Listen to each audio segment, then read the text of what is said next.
এই 40,000 কোটি টাকা তো চেপে বসতোই না যদি প্রতি মাসে আপনি অল ইন্ডিয়া কনজিউমার প্রাইস ইন্ডেক্সের সঙ্গে সাজুজ্য রেখে ডিএ দিতেন। কারণ ডিএ যদি আপনি না বাড়ান তাহলে আসলে যেটা হবে কর্মচারীদের বেতন হ্রাস করবে।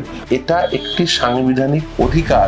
প্রকৃত বঞ্চিত যারা সত্যি সত্যি ব্যাকওয়ার্ড ক্লাস হিসেবে আইডেন্টিফাই হওয়ার যোগ্য তারা কিন্তু বঞ্চিত হচ্ছে। যারা নন listed candidate, out of the panel candidate, তাদেরকে আবার ঘুরপথে মাসে 20,000 25,000 টাকা করে অ্যাজ এন ইন্টারিম রিলিফ আপনি দেবেন, এটা তো হতে পারে না। সুপ্রিম কোর্টের নির্দেশ মতে রাজ্যকে আগামী 27 জুনের মধ্যে বকেয়া ডিএর 25% মিটিয়ে দিতে বলা হয়েছে, যা নিয়ে বেশ চাপে রয়েছে নবান্ন।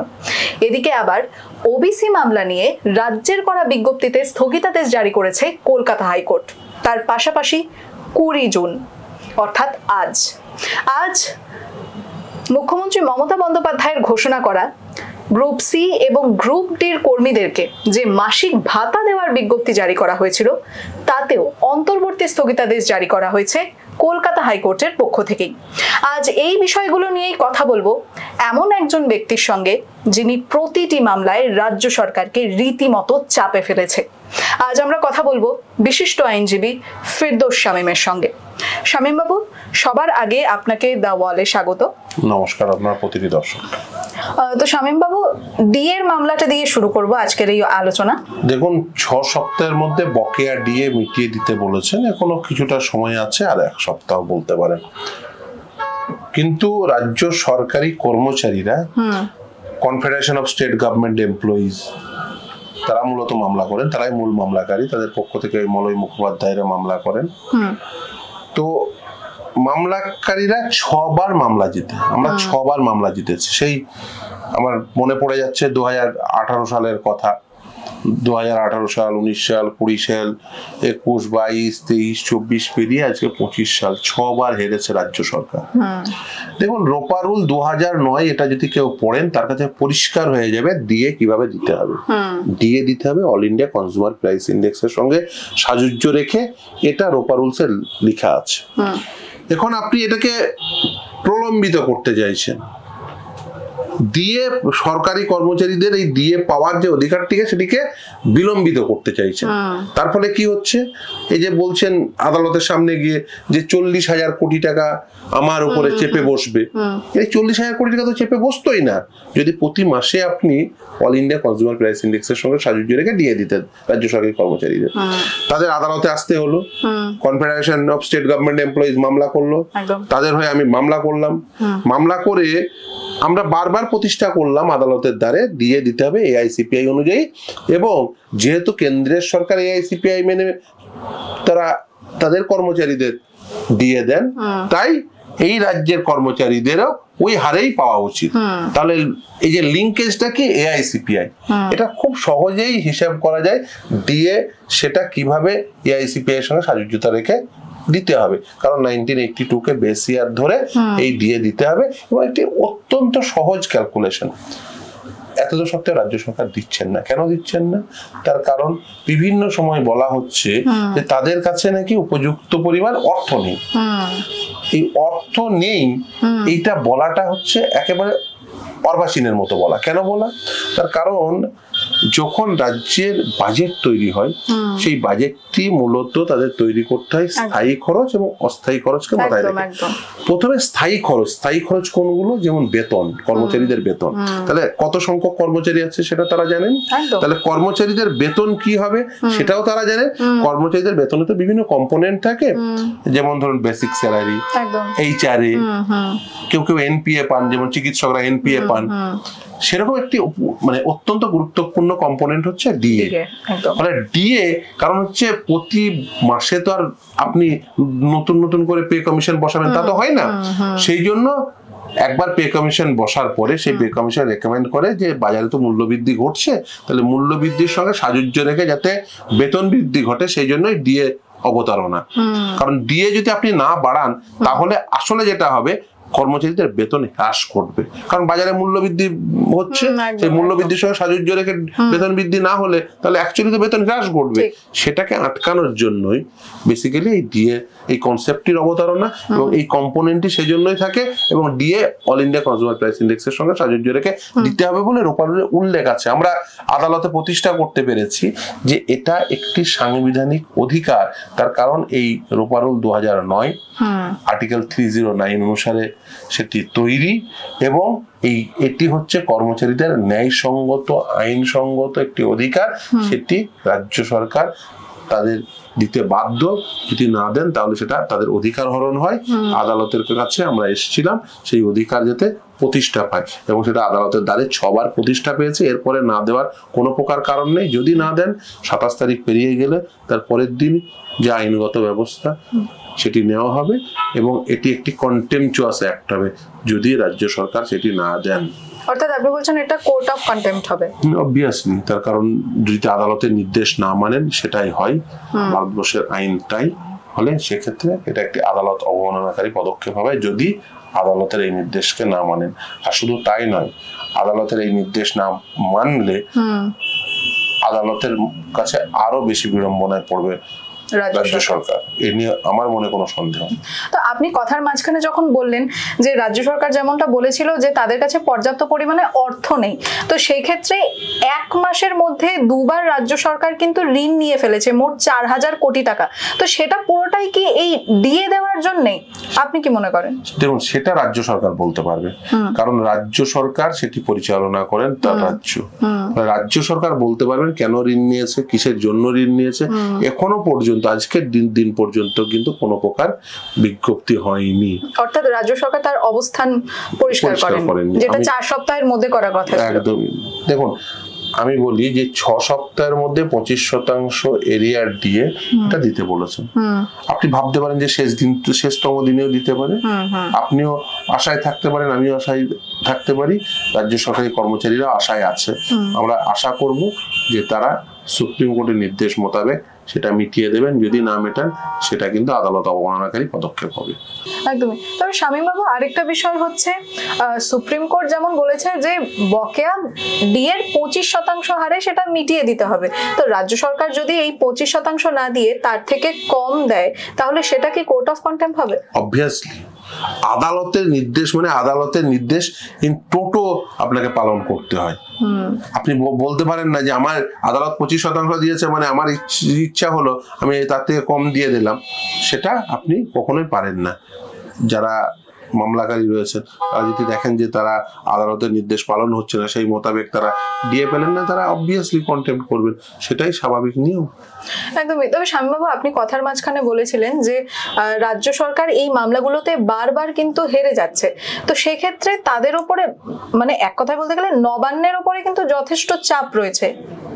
না, দেখুন, আপনি যদি ভুল ডিসিশন নেন, আপনি অদক্ষতা দেখান, আপনি অকর্মণ্যতা দেখান, তার সঙ্গে দুর্নীতি পরায়ণ হন, তাহলে যা যা হওয়া উচিত, যেমন ধরুন ওবিসি তালিকার ক্ষেত্রে আপনি আইন মোতাবেক তালিকা তৈরি করলে কিন্তু তালিকায় হস্তক্ষেপ করার কোনো জায়গা নেই, কারণ সুপ্রিম কোর্ট বলে দিয়েছে ইন্দিরা সাহানির জাজমেন্টে কিভাবে ক্লাস অফ সিটিজেনকে ওবিসি হিসেবে ট্রিট করতে হবে। একদম।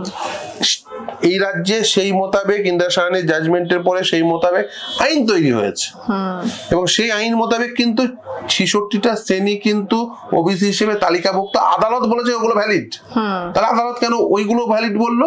তার কারণ সেগুলো আইন মোতাবেক হয়েছে। আইন ব্যতিরেকে যখন হবে তখন সেগুলো কিন্তু ইনভ্যালিড হয়ে যাবে, আদালত সেগুলোকে বাতিল করে দেবে। এক্স্যাক্টলি সেটাই হয়েছে, এবং আদালত এর আগে বাতিল করেছে, আবার নতুন করে করার চেষ্টা হলো, সেটা স্থগিতাদেশ দিয়েছে। এটা কোনোভাবেই কাঙ্ক্ষিত নয় যে কেউ অদক্ষতা অকর্মণ্যতা দেখাবেন এবং প্রশাসন দুর্নীতি পরায়ণ হবেন। যদি সেটা হন তাহলে এই যে যা যা দেখছেন এসএসসি, ডিএ, ওবিসি, অন্যান্য ক্ষেত্রে যেমন 100 দিনের কাজ, সবগুলো একইভাবে এইভাবে এফেক্টেড হবে, সাধারণ মানুষ বঞ্চিত হবে।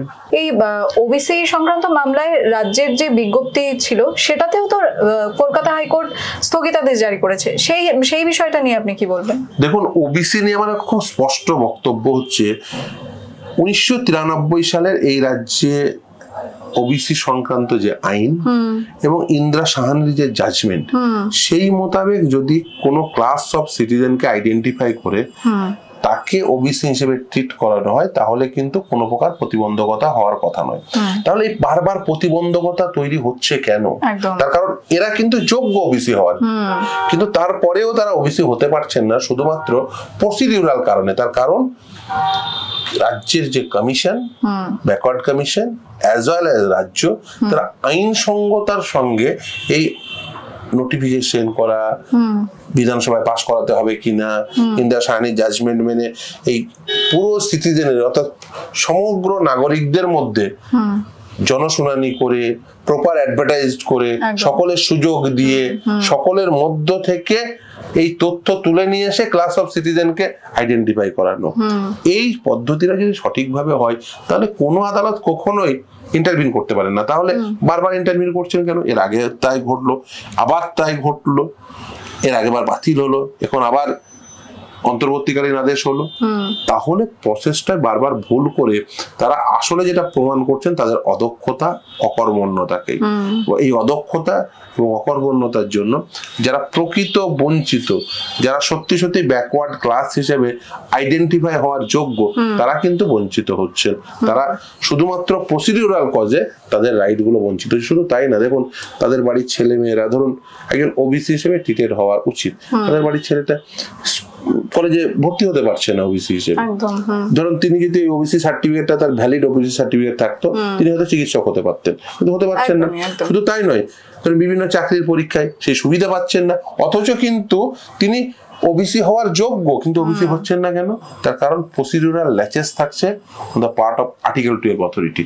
ফলে তারা কিন্তু ডিপ্রাইভ হচ্ছে এবং আদালতের কাছে এসে তারা বারবার মানে এই যেহেতু এসে রাজ্য সরকার বা অন্যান্য আর্টিকেল 12 অথরিটি তারা মুখ থুবড়ে পড়ছেন। এটা অত্যন্ত ভয়ানক। তার কারণ একটি আইন আছে, তার সুবিধা এক শ্রেণীর মানুষ পেতে পারেন, অথচ শুধুমাত্র কিছুটা অদক্ষতা এবং অকর্মণ্যতার জন্য এই সিটিজেনরা তারা তাদের অধিকার পাচ্ছেন। অর্থাৎ আপনি বলছেন এই প্রসিডিউরে আইন লঙ্ঘন হচ্ছে? হ্যাঁ, অবভিয়াসলি। না হলে দেখুন আদালত কখন, দেখুন এর আগে যখন রায় দিয়েছে তার মানে আদালত দেখেছে, উভয় পক্ষের তো শুনেছে, দেখেছে যে সেখানে আইন ভঙ্গ হয়েছে। আর এই ক্ষেত্রে অন্তর্বর্তীকালীন স্থগিতাদেশ কেন হলো? তার কারণ আদালত দেখেছে যে প্রাইমা ফেসি কেস মেড আউট না হলে কখনোই অন্তর্বর্তীকালীন স্থগিতাদেশ হয় না। অর্থাৎ আদালত মনে করেছেন এটা স্থগিতাদেশ দেওয়ার যোগ্য, প্রাইমা ফেসি কেস মেড আউট হয়েছে, তাই আদালত স্থগিতাদেশ দিয়েছেন। খুব পরিষ্কার কথা যে এখানে প্রসেসে কিছু ক্লোজ আছে। রাজ্য সরকারের উচিত ছিল এটি একটি ত্রুটিমুক্ত পদ্ধতি করা। তার কারণ এটা করার জন্য খুব বেশি কিছু লাগবে না। ইন্দিরা সাহানির জাজমেন্ট, 1993 সালের আইন, দুটো জিনিস পড়ে নিয়ে ওই মোতাবেক এই ওবিসি তালিকাভুক্ত করা ক্লাস অফ সিটিজেনকে খুব সহজেই হতে পারে। কিন্তু মুখ্যমন্ত্রী মমতা বন্দ্যোপাধ্যায় তো বিধানসভায় স্পষ্ট করে বলেছেন যে ওবিসি তালিকা নিয়ম মেনেই করা হচ্ছে। না, তিনি দেখুন, আমি আবারও বলি যে তার বলাটা যথেষ্ট নয়, করাটা যথেষ্ট। তিনি বলছেন, কিন্তু সেটা কি হচ্ছে? দেখুন আপনি বলছেন এক আর হচ্ছে আর এক। আদালতের কাছে তো মানে দেখুন উভয় পক্ষেরই তো আইনজীবীরা রয়েছে, একদম একদম রাজ্য সরকারের পক্ষ থেকে রয়েছে, ব্যাকওয়ার্ড কমিশনের পক্ষ থেকে রয়েছে, মামলাকারীরা রয়েছে, সকল পক্ষ থেকে আইনজীবী রয়েছে। দেখুন আপনি আর যাই করতে পারেন না কেন, আপনি ফ্যাক্টটাকে তো ডেভেলপ করতে পারবেন না। ফ্যাক্ট যেটা আছে সেটা সত্য, সেই সত্যটাকে আপনি অল্টার করতে পারবেন না। ফলে এক্ষেত্রে আদালত দেখছে যে বারবার ইন্দিরা সাহানির যে জাজমেন্ট, সেই জাজমেন্টটাকে ভায়োলেট করা হচ্ছে। বারবার আদালত দেখছে 1993 সালের আইন মোতাবেক ওবিসি তালিকাভুক্ত হচ্ছে না। 2012 সালের যে নতুন করে আইন আনা, সেখানে মানে এসে রাজ্য অল অফ দ্য সাডেন রাজ্য সরকারকে কেন এই ক্ষমতা দেওয়া হলো যে তারা চাইলে যাকে ইচ্ছা আইডেন্টিফাই করে দিতে পারবে অ্যাজ এ ওবিসি? সেটা তো আর হতে পারে না। আপনাকে তো কেন একটা মানুষ তিনি ওবিসি হিসেবে ট্রিটেড হবে, তার তো একটা যুক্তিসঙ্গত কারণ থাকবে। একদম একদমই। সেই যুক্তি, তার জন্য আপনাকে সার্ভে করতে হবে, প্রপার সার্ভে করতে হবে, জনশুনানি দিতে হবে, প্রপার অ্যাডভার্টাইজমেন্ট করতে হবে। সেগুলো করছেন না কেন? এই যে ধরুন সর্বশেষ যে রায় হলো, সেখানে তো স্পষ্ট তো বলা আছে কিভাবে এই জিনিসটা করতে হবে। শুধু তাই নয়, তাছাড়া আর একটা মিথ্যাচার করা হচ্ছে। সেটা হচ্ছে আদালতের এই রায় এবং নির্দেশকে দেখিয়ে বলা হচ্ছে যে দেখো এর জন্য নতুন নিয়োগ করা যাচ্ছে না, শিক্ষা প্রতিষ্ঠানে ভর্তি করানো যাচ্ছে না। মানে শিক্ষা প্রতিষ্ঠানে ভর্তি নিয়ে একদম কমপ্লিট সাইলেন্ট। এই সাইলেন্সের জন্য কি হলো, দেখুন 1 মাস আগে রেজাল্ট বেরিয়ে বা তার থেকেও আগে ছেলেমেয়েরা ভর্তি হতে পারছে না, কিন্তু সরকারি প্রতিষ্ঠানগুলোতে ভর্তি হতে পারছে না। তারা কি বাধ্য হচ্ছে বেসরকারি প্রতিষ্ঠানগুলোর কাছে যেতে, কারি টাকা খরচা হয়ে যাচ্ছে, তারা ক্ষতিগ্রস্ত হচ্ছে। অথচ এই ছেলে মেয়েগুলো কিন্তু ইজিলি সরকারি প্রতিষ্ঠানে ভর্তি হতে পারতো, তাদের অনেক কম টাকা খরচা হতো, বাবা মার উপর কম চাপ পড়তো, অনেক অ্যাডভার্টাইজমেন্ট দিয়ে অনেক ছেলে মেয়েকে চাকরি দেওয়া যেত, সেটা করা হচ্ছে না। তার ফলে ছেলে মেয়েরা আলটিমেটলি ডিপ্রাইভড হচ্ছে। একদমই, শুধু যে শিক্ষা প্রতিষ্ঠানে ভর্তি হওয়া নিয়ে ডিপ্রাইভড হচ্ছে তা নয়, বরঞ্চ শিক্ষা প্রতিষ্ঠানে চাকরির ক্ষেত্রেও তারা ডিপ্রাইভড হচ্ছেন। যেমনটা আমি বেসিক্যালি এসএসসি নিয়ে বলছি, আজই অর্থাৎ 20 জুনই আমরা শুনতে পেলাম যে মহামান্য কলকাতা হাইকোর্ট থেকে এই নির্দেশ জারি করা হয়েছে যে গ্রুপ সি এবং গ্রুপ ডি যে শিক্ষাকর্মীরা রয়েছেন তাদেরকে যে মাসিক ভাতা দেওয়ার যে বিষয়টা মুখ্যমন্ত্রী ঘোষণা করেছিলেন, সেটাতে অন্তর্বর্তীকালীন স্থগিতাদেশ জারি করা হয়েছে। সেটা নিয়ে আপনি কি বলবেন? দেখুন, আমার খুব স্পষ্ট কথা এক্ষেত্রে। দেখুন, আদালত কেন 4টে নিয়োগ প্রক্রিয়া, গ্রুপ সি, গ্রুপ ডি, নবম, দশম এবং একাদশ দ্বাদশ, সেই 4টে নিয়োগ প্রক্রিয়া সম্পূর্ণটা বাতিল করেছিল। তার একটা নির্দিষ্ট যুক্তিসঙ্গত কারণ ছিল। কি কারণ? সেখানে পর্বত প্রমাণ দুর্নীতি হয়েছে। এই দুর্নীতির ফলে এমন দুর্নীতি করেছে যেখানে কে টেন্টেড নয়, এটা সেগ্রিগেশন সম্ভব হয়নি। আর শুধু তাই নয়, এই রায় হওয়ার পরে আদালতে, সর্বোচ্চ ন্যায়ালয়ে, সুপ্রিম কোর্টে রায় হওয়ার পরে West Bengal board of secondary education তারা একটা অ্যাপ্লিকেশন মুভ করেছিলেন। তারা বলেছিলেন কি, যে স্কুলগুলোতে যেহেতু এক লহমায় অনেক শিক্ষক এবং শিক্ষাকর্মী তারা স্কুল ছাড়তে বাধ্য হয়েছেন সুপ্রিম কোর্টের রায়ের ফলে, তাহলে স্কুলে ছাত্রছাত্রীদের পঠন পাঠনে অসুবিধা হচ্ছে। একদম, সেটার উপর ভিত্তি করে শুধুমাত্র ছাত্রছাত্রীদের স্বার্থে এখনো পর্যন্ত টেন্টেড হিসেবে যারা চিহ্নিত হয়নি সেরকম শিক্ষকদের স্কুলে ফিরিয়েছেন সুপ্রিম কোর্ট, কিন্তু শিক্ষাকর্মীদের স্কুলে ফেরায়নি। তার কারণ কি? সেখানে করাপশনের পরিমাণ হায়ার। অথচ যারা সাদা খাতা জমা দিল, যারা র্যাঙ্ক জাম্প করে চাকরি পেল, যারা টেন্টেড ক্যান্ডিডেট, যারা নন listed candidate, out of the panel candidate, তাদেরকে আবার ঘুরপথে মাসে 20,000 25,000 টাকা করে অ্যাজ এন ইন্টারিম রিলিফ আপনি দেবেন, এটা তো হতে পারে না। একদমই। তার কারণ এখানে মামলাকারী কারা? এখানে মামলাকারী হচ্ছে ওয়েটিং লিস্টেড ক্যান্ডিডেট, অর্থাৎ যারা এতদিন ধরে 2016 সালে নিয়োগ প্রক্রিয়ার সাপেক্ষে এতদিন ধরে বঞ্চিত হয়ে আসছে, তারা আবারও বঞ্চিত হবে। তাদেরই করের টাকায় আপনি এদেরকে ভাতা দেবেন, এই জিনিস তো কখনোই কাঙ্ক্ষিত। তবে আমার প্রশ্নটা হচ্ছে গিয়ে, যারা সাদা খাতা জমা দিয়েছেন তাদেরকে ভাতা দেওয়ার উদ্দেশ্যটা কি? দেখুন, তাদেরকে ভাতা দেওয়ার উদ্দেশ্য আমি যেটুকু বুঝেছি তাতে মাল্টিপল উদ্দেশ্য রয়েছে। তার কারণ এদেরকে কিন্তু টাকা ফেরত দিতে বলেছিল কলকাতা হাইকোর্ট 12% সুদের হারে। আচ্ছা। আর তার সঙ্গে আরেকটি নির্দেশ ছিল যে সিবিআই যেহেতু তদন্ত করছে, তদন্তকারী সংস্থা, তারা প্রয়োজনে তাদের কাস্টোডিয়াল ইন্টারোগেশন করতে পারেন। অর্থাৎ এই যারা ঘুরপথে, যারা সাদা খাতা জমা দিয়ে চাকরি নিল, তাদেরকে প্রয়োজনে সিবিআই কাস্টোডিয়াল ইন্টারোগেশন করতে পারে এবং তাদের টাকা ফেরত লাগবে। এবার ধরুন এরা এমনি তার চাকরি পায়নি, অর্থের বিনিময়ে চাকরি পেয়েছে, এরা মুখ খুললে অনেকের কিন্তু অসুবিধা হবে, অনেকেই বিড়ম্বনায় পড়বে। শুধু তাই নয়, যেহেতু তাদের টাকা ফেরত দিতে হবে, ফলে খুব স্বাভাবিকভাবেই তারা অত্যন্ত রাগান্বিত হবে, খুব স্বাভাবিকভাবেই তারা ক্ষোভে ফেটে পড়বে যদি টাকা ফেরত নেই। এখনো পর্যন্ত রাজ্য সরকারের উপর নির্দেশ আছে টাকা ফেরত নেওয়ার, এখনো পর্যন্ত টাকা ফেরত নেওয়ার কোনো ব্যবস্থাই হয়নি। ডিস্ট্রিক্ট ম্যাজিস্ট্রেট গুলো কিন্তু তারা কন্টেম্পচুয়াস অ্যাক্ট করছেন। ডিস্ট্রিক্ট ম্যাজিস্ট্রেট গুলোর উচিত ল্যান্ড রেভিনিউ হিসেবে সেগুলোকে কালেক্ট করা, এখনো পর্যন্ত একটিও ডিস্ট্রিক্ট ম্যাজিস্ট্রেটও করেননি। ফলে সেগুলো কিন্তু অত্যন্ত বাজে হচ্ছে, এর ফল কিন্তু ভুগতে হবে। শামীম বাবু, আরেকটা প্রশ্ন রয়েছে, সেটা হচ্ছে গিয়ে চাকরিহারাদের অনেকেই কিন্তু আন্দোলন করছেন, আর তাদের কিন্তু একটা বড় অংশ বলছেন যে তারা দ্বিতীয়বার পরীক্ষা দেবেন না। তো সেক্ষেত্রে তাদের ভবিষ্যৎটা কি হবে? দেখুন, যেহেতু সুপ্রিম কোর্ট নির্দেশ দিয়েছেন যে নতুন করে এই পদ্ধতিটি করতে হবে, ফলে খুব স্বাভাবিকভাবে নতুন পদ্ধতির মধ্য দিয়েই যেতে হবে। কিন্তু রাজ্য সরকার কিছু ভুল করেছেন, অ্যাজ ওয়েল অ্যাজ এসএসসিও কিছু ভুল করেছেন। আমরা সেটাকে চ্যালেঞ্জ করেছি, সে মামলা বর্তমানে বিচারাধীন। কিন্তু পরীক্ষা সকলকে দিতে হবে। এই নিয়ে পরীক্ষা না দিয়ে আপনি নিয়োগ পেতে পারেন না, কারণ মূল লড়াইটাই তো ছিল দুর্নীতির বিরুদ্ধে। অনেকে এরকম চাকরি পেয়েছিলেন যারা পরীক্ষায় বসেননি, অনেকে এরকম চাকরি পেয়েছিলেন যারা ইন্টারভিউ না দিয়ে তারা চাকরি পেয়ে গেছেন, যেমন অঙ্কিতা অধিকারী, তিনি তো ইন্টারভিউতেই বসেননি, অথচ তিনি চাকরি পেয়ে গেছেন তার কারণ তার বাবা এসে শাসক দলে যোগদান করলো, তিনি তারপরে চাকরি পেয়ে গেলেন। ফলে আপনি যদি বলেন যে না পরীক্ষা না বসে আমাকে চাকরি দিতে হবে, তাহলে বুঝতে হবে যে বেসিক্যালি সেটিকে অন্যায় বলা হচ্ছে, অন্যায় দাবি করা হচ্ছে। দেখুন, পরীক্ষায় বসেই চাকরি নিতে হবে। এক্ষেত্রে সুপ্রিম কোর্ট যেহেতু নির্দেশ দিয়েছেন যে পুরো পদ্ধতিটি বাতিল হয়ে গেছে, বাতিল হয়ে যাওয়ার পরে নতুন করে পরীক্ষায় বসা ছাড়া অন্য কোনো প্রকার এই মুহূর্তে কোনো পথ নেই। কারণ সুপ্রিম কোর্টে আপনি বলতে পারেন রিভিউ পেন্ডিং, আপনি বলতে পারেন ভবিষ্যতে হয়তো কিউরেটিভ পিটিশনও করতে পারেন, কিন্তু যাই করুন না কেন, যতক্ষণ পর্যন্ত সুপ্রিম কোর্টের একটি নির্দেশ রয়েছে এবং সেই নির্দেশটি বহাল এবং বলবৎ রয়েছে, সেই নির্দেশে যা আছে সেটাই ল অফ দ্য ল্যান্ড। ফলে সেটিকেই আপনাকে মান্যতা দিয়ে, গ্রাহ্যতা দিয়ে কাজ করতে হবে, আদারওয়াইজ আপনি সুযোগ থেকে বঞ্চিত হবেন। আপনি যদি ধরুন পরীক্ষায় না বসেন, তাহলে আপনি বাস মিস করে ফেলবেন, তাহলে কিন্তু আপনি সেই সুযোগটি পাবেন না, সেই সুযোগ হারিয়ে ফেলবেন। যদি কেউ মনে করেন যে পরীক্ষায় বসবো না, সেটা সম্পূর্ণভাবে তার ব্যক্তিগত চয়েস, কিন্তু সেই চয়েস তিনি এক্সারসাইজ করবেন কি করবেন না সেটা সম্পূর্ণ তার ব্যক্তিগত বিষয়। এই ক্ষেত্রে কেউ বলতে পারে না যে তোমাকে পরীক্ষায় বসতেই হবে, কিন্তু যেটা পাবেন না সেটা হলো আপনি চাকরিতে পাবেন না।